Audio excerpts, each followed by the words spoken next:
Okay, hey everybody, welcome back to Outnumber the podcast. If there's anything that Audrey and I know, it's that taking care of yourself, making time for mom and time for mom and dad together is crucial to your sanity and happiness.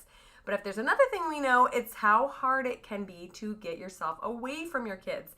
They need constant care and nourishment, they need their moms.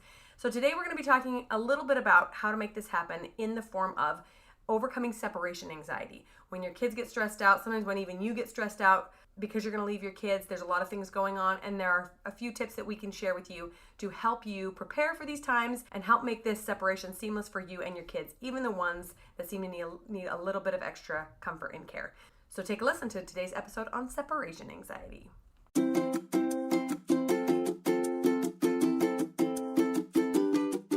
Hello, and welcome to Outnumber the podcast. I'm Bonnie. And I'm Audrey. We're experienced moms to a combined total of 18 children. Our mission is to help overwhelmed parents find peace in parenting and humor in the chaos. Come join us as we attempt uninterrupted conversation about parenting with joy and intention.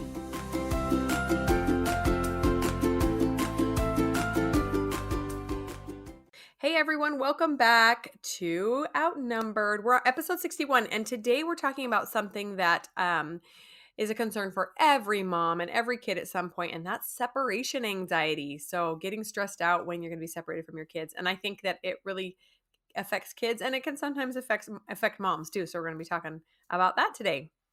All right, I'm going to start us off with a little story about being separated from my kid, and I'm sure that many moms have a story like this that they could share or they can relate to. So mine's a little embarrassing because, well, here, I'll get into it. So my husband and I took our 10-year-old and the baby, and we're going on a date night. And so sometimes if it doesn't work out right, older kids working and blah, blah, blah, sometimes we take a babysitter along on our dates to help with the baby. So first of all, we went to Costco, and then we were going to go out to eat. Well, at Costco, I was decided we weren't going to all go in together, but I would come in later with the kids after I'd nursed the baby, just the situation of how it was going to go. So my husband and the 10-year-old walked into Costco, and she turned around and walked back out with the card so that we could come in later together, me and the kids. You have to have the card to get in. So as you all know, Costco parking lots are pretty big. And this child isn't particularly known for her attention to detail and paying attention. And she got turned around, and she turned the wrong way coming out of the door at Costco and was heading across the parking lot the other way. So after about 6-7 minutes, after they left, I send my husband a text and I say, "Is the 10-year-old still with you?" And he sends back this panic text, "No, is she not with you?" And so we both start sprinting around. Well, see, I'm in the car nursing the baby. So I pull him off, and I get out of the car, and I stand up on top of my car. And I'm looking around for my errant 10-year-old walking around, and my husband sprints from the very back of Costco out the door, and he's looking around. And so I spot her, and we get her collected back together. She was quite distraught, and she was kind of upset. And I said, "Well, what were you going to do?" And she said, "Well, I was just thinking about going back in and having somebody call your cell phone." And I said, "Okay, and you know my cell phone number, right?" And she says, yeah. And she quotes our zip code. Poor thing. My 10-year-old. And I don't know if it was because was a little bit flustered, or she didn't really know my cell phone number, but it made me feel like kind of a bad mom. And so I came home and I wrote my husband and our 3 teenagers that have cell phones. I wrote all our cell phone numbers on our chalkboard in our homeschool room. And I said, anybody who can memorize these numbers gets $1 per number they memorize. So that's what my kids are working on right now, is memorizing mom, dad, and 3 sibling cell phone numbers. So smart. Yeah. And when they get stressed out, like, they're less likely to remember things anyway, right? And usually stressed out if they're separated from mom and dad, right? Yeah. And I actually had to admit that I don't have my three teenagers' cell phone numbers memorized because I have them on speed dial and I just press a number or, the contact, you click on their name. So I actually don't have my three teenagers' cell phone numbers memorized. So I'm working on memorizing them along with my little kids. Yeah. Who needs to memorize numbers? You got a cell phone, right? Yeah, exactly. But I think I need to be as prepared as they are. Agreed. And that's pretty stressful too for a kid that's that old, right? You're thinking, "Oh my gosh, she's probably not going to get lost in a parking lot like somebody snatched her or something, you know?" Yeah, yeah. Oh, so scary, so scary.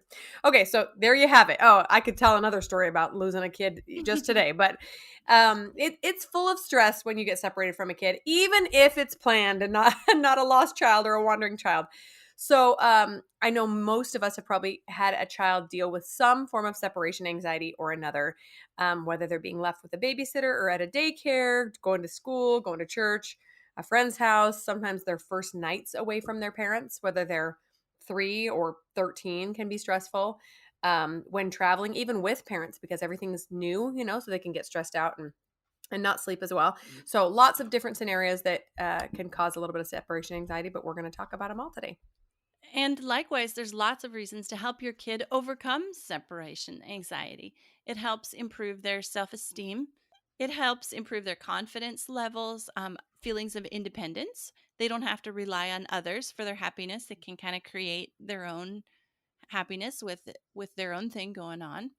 And a side note, a certain amount of separation anxiety is completely normal and developmentally appropriate and completely expected. It's something that we need to help our kids learn how to work through.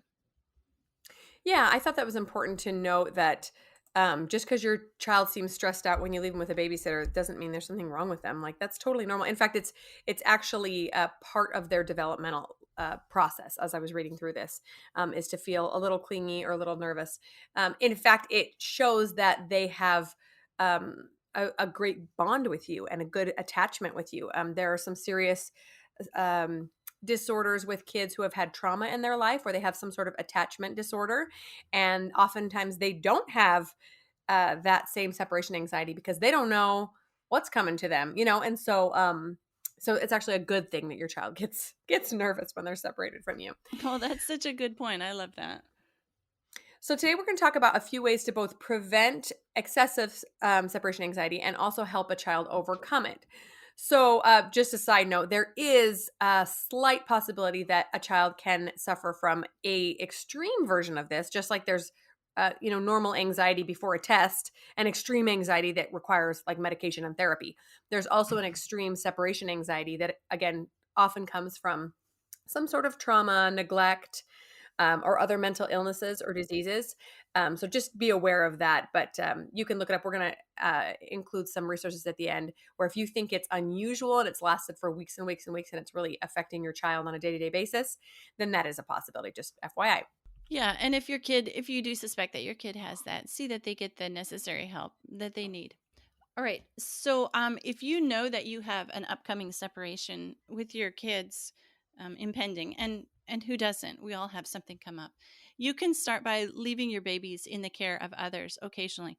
Both Bunny and I are stay-at-home moms, and our kids, but our kids get watched by siblings and dad all the time because we travel or because we have work hours or other things come up. So when you leave your babies in the care of somebody else, it's good for you. It's to be refreshed and get some time by yourself. We've talked a lot about this in other episodes. It's good for the baby too to learn how to be able to survive away from mom.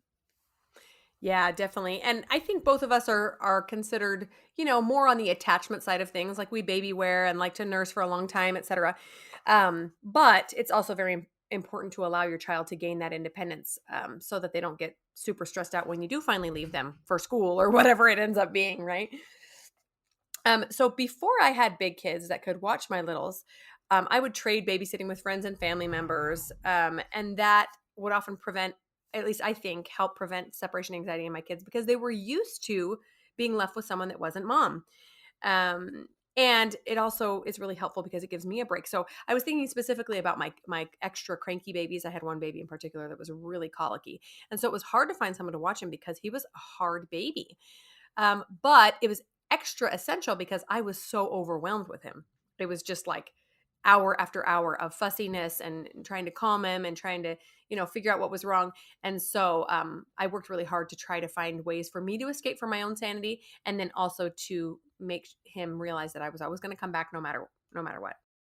Yeah, that is true. And that you could be refreshed when you came back to him. Yeah, exactly. Be a better mom because I'm not so stressed out and overwhelmed hour after hour after hour. So, our second tip is to start small. So, if your kid is already exhibiting some sort of separation anxiety, let's say you really want to leave them at the daycare at the gym, but your kid won't even leave the room without you, right? So, you start small. So, for example, having sometimes it's dad. Like you mentioned, sometimes the kid is so attached to just mom because mom stays home with them that they don't even like being left alone with dad. So that's a great start. A great start is just leaving for like 15 minutes at a time. Having a neighbor watch them while you like go pick up a package or something super duper simple so they realize, "Oh, I didn't even realize you were gone and now you're back." For me, I've realized that my kids that are on really good, consistent sleep schedules tend to have less separation anxiety. And I think it's because they know, oh, this is the time that I get separated from mom and I go to my own crib and I sleep there. And when I wake up, she's always there. So then when they become toddlers and sometimes resist naps or bedtime, it's just still a reinforcement of, oh, you just go down and you have your little rest. And then when you wake up, we're together again. We can play some more. All right. And as we talked about in our working mom episode, be there for the transitions, the really, really important times when they need you the most. When they wake up at bedtime, when they get home from daycare, school, friend's house, wherever they've been away. This goes a long way in helping assure kids that that their parents are there for them. You're there at the most important times when they need you the most. And that's really big for them. Yes, totally. We talked about those transitions in that other episode. I feel like my kids hardly know if I'm home when they're busy playing or doing chores or school or whatever. It's those transition times when they really need to see me. So all of a sudden they get hungry for lunch and they're like, "Where's mom?" I'm hungry. Or all of a sudden they're tired. It's like, "Oh, I need my mom." Put me to bed. So the Yeah. schedule shifts and they realize, "Oh, I need to touch base with someone." And it's okay if it's a sitter or someone else, but especially bedtime and waking up time, I think are especially helpful for kids to see you and know that you're there for them. Our next tip, number 4, is to be aware of special times in their life when the kids need you more. So going back again to that survival times episode, things like illnesses. Everybody feels crappy when they're sick, right? And so they want their mom and dad there. Teething, other stressful periods of time in their life, like starting school or gosh, I don't know, anything that's out of the ordinary that makes them want to kind of check in with you to make sure things are okay. So when those kind of things happen, to just be extra aware that you need to be giving them reassurance, right? So that separation anxiety doesn't come up. Right. Getting a new sibling is another time that kids kind of Yeah, get clingy and need you and don't want to be separated from you because there's this new little creature, right? totally, totally. Yeah. And then my kids have needier times like in the day. If they're hungry, um if they're tired, like you were talking about a good sleep schedule. So if I can keep if we can keep their needs met through the day and like you said on a sleep schedule, that helps them also to be better prepared for transitions and for times when mom's not there. Okay, number 5 is be aware that of children, certain children might need more careful handling when being left. Some kids are real happy, skip away from mom, never look back, and some need extra assurances. I know that I have said plenty of times to some of my kids when I'm going out on date night with dad, I will come back. I will be back. And other kids, they don't even care. Like they don't even think that far ahead, or they don't need that extra reassurance. But that has helped some of my maybe needier kids that mommy will come back.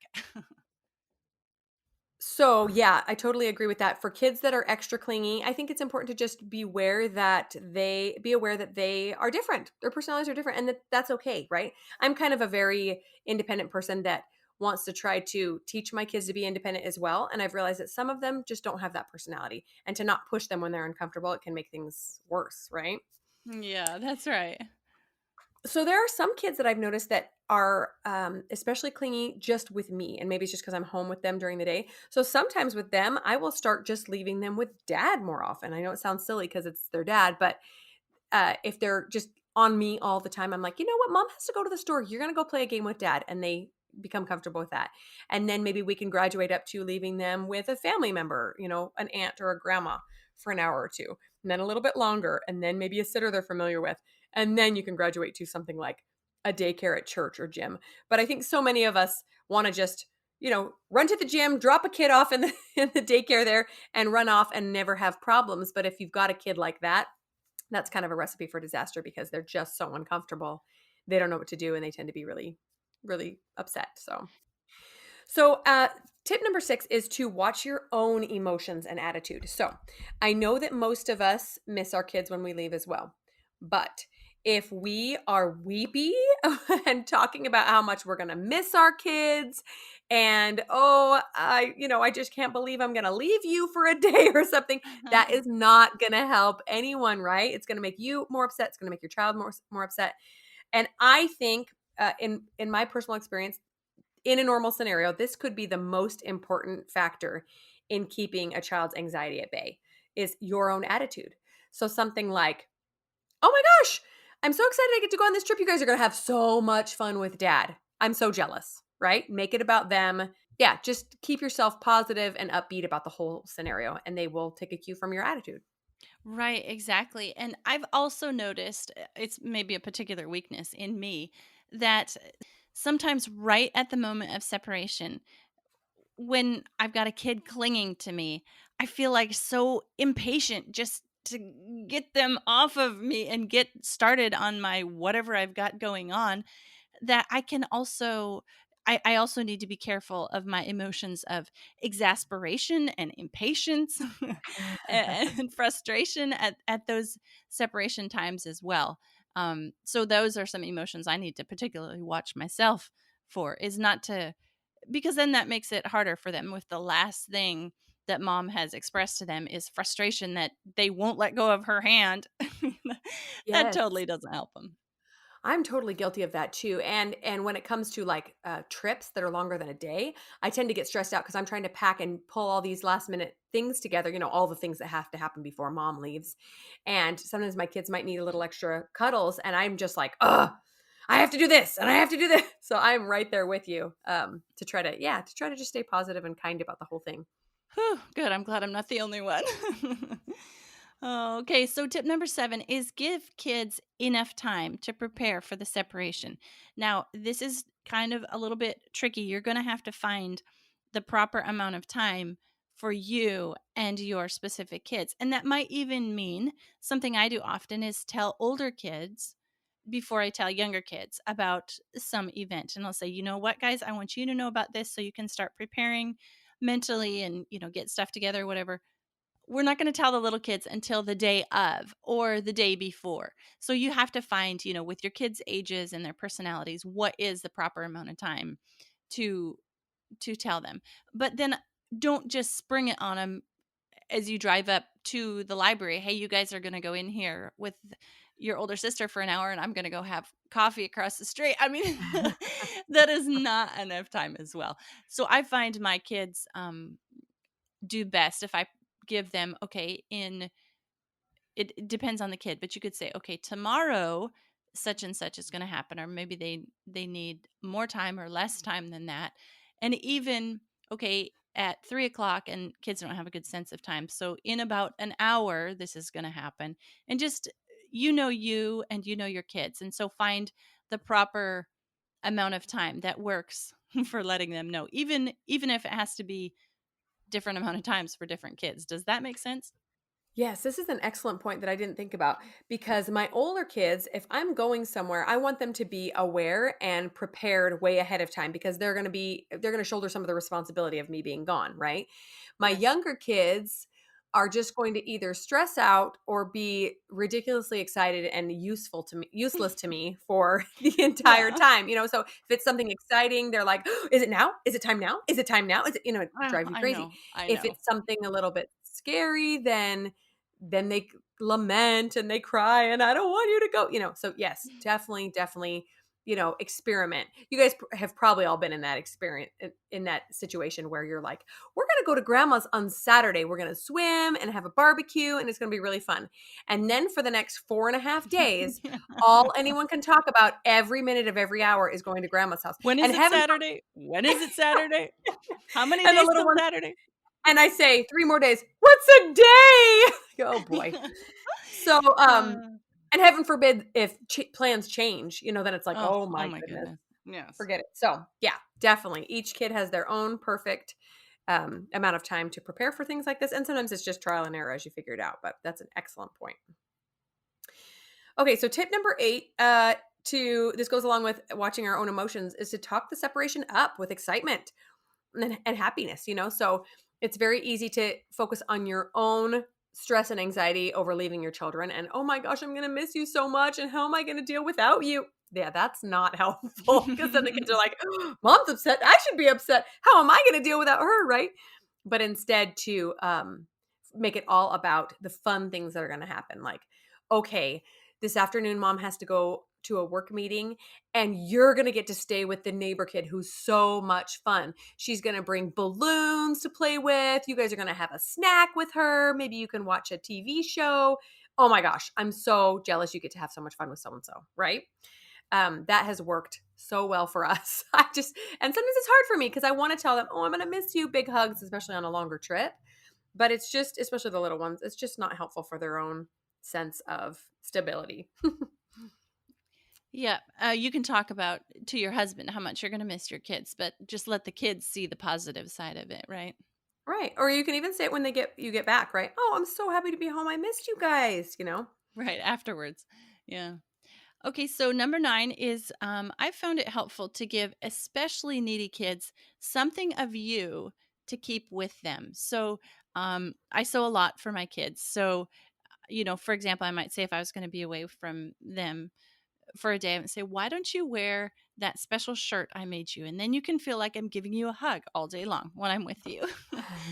Or, maybe you have a little, I don't know, fill in the blank, a little trinket or something that sits on your bedside table or something. And you can say, whenever you think about mommy and you're feeling sad that you want to miss mommy or you're away from her, go give this little trinket a hug or whatever the thing might be that you can take something of yours and give it to them. I actually read this study the other day that said that spouses, when they're separated, if they sleep in or with the other one's t-shirt, they sleep better at night. So hey, kids have something about missing, missing you. And if they have something of yours with them, it can help them.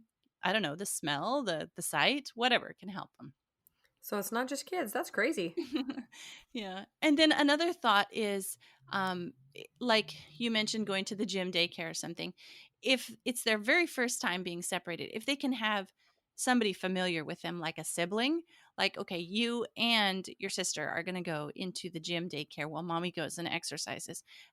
Then at least they have, their security sibling with them or something. Mhm. Mhm. So that's tip number 9. Give them a little something from you or someone to be with them. And that's why we had so many kids, is we were just basically creating security blankets for each other. Now you know, secret's out. And finally, our last tip, number 10, is to share your own experiences of discomfort with separation with your kids and how you dealt with it. So you can give an example. I remember when I was about your age, my mom and dad went to the hospital to have my little sister. And I was kind of scared. I didn't know what was going to happen. And I didn't remember the last time a sibling had been born. And we were staying with grandma and we'd never stayed with her before, that kind of thing. And so what I did was XYZ. I, yeah, held on to mom's t-shirt, or I, said a prayer and I felt better or whatever. And then they know that it's not a weird, foolish thing to feel that way. They go, oh, everyone when they're little has these feelings of nervousness that mom and dad might not be coming back, and it's going to be okay. They totally will. And it's normal. What I'm feeling is normal. Right, right. It totally validates their feelings and then moves them into solution space. Oh, yeah. When mom felt like this, here's the Mm-hmm. solution. Yes. Mm-hmm. So my final thoughts on this are, well, my first thought when Bonnie proposed this episode was, Bonnie, you and I are stay-at-home moms and we homeschool. We're hardly separate from our kids. How could we do an episode on this? Like we're not the experts on this, but we do have some experience and tips that we shared today. Every mom is not with their kid every hour of every day. And it's not healthy, I guess, for moms and to be with their kids 100% of the time. We've talked about that a lot on the podcast. So instead of having these separation times come up on us and be unprepared, I feel like it's always better to be prepared and to have some forethought on what you're going to do to help your kid get through this time. So again, another episode where we want to help you be prepared. Yes, exactly. This can be a really, really anxiety inducing scenario for both mom and child. And we just want to let you guys know that you're not alone. We experience this a lot. And along with this comes mom guilt. And trust us, that is also normal. And we have an episode on that. So go back and listen to our episode on mom guilt. You are not a bad person for leaving your child, whether it be 2 hours at the daycare or 2 days or 2 weeks because you have to take a vacation with your husband because you forgot what he looked like. That is okay. It is okay to be separated from your child, and they will not turn into serial killers because you left them for a little while or whatever. They will not be dissolve into, screaming heaps forever and whatever. It's important that we get breaks from each other. We're families. We're not, Siamese twins. We can be separated from each other, and it can be better for everyone all around if we learn how to do so in a healthy manner. So hopefully this episode was really helpful for anyone who struggles with this anxiety. We are going to include one resource in the show notes today. It is a link to that real separation anxiety disorder that we talked about, which can be the result of trauma or just a really, really sensitive kid. So go ahead and read that in case you have any real concerns about what your child is going through. Thanks so much for tuning in. Did you know you can help the podcast in several ways? First up, we're on Patreon, and there are 3 different levels to support us there. Just head over to patreon.com/outnumbered. Next up, if you enjoyed this episode, please leave us a written review on iTunes. It helps other moms find the podcast and receive the help that you're enjoying. And finally, you can follow us on Instagram at Outnumbered the Podcast. We're always having fun over there, too. As usual, if you have any questions or ideas for future episodes, you can always reach us at outnumberthepodcast@gmail.com. Thanks for all your support. We'll talk to you next week.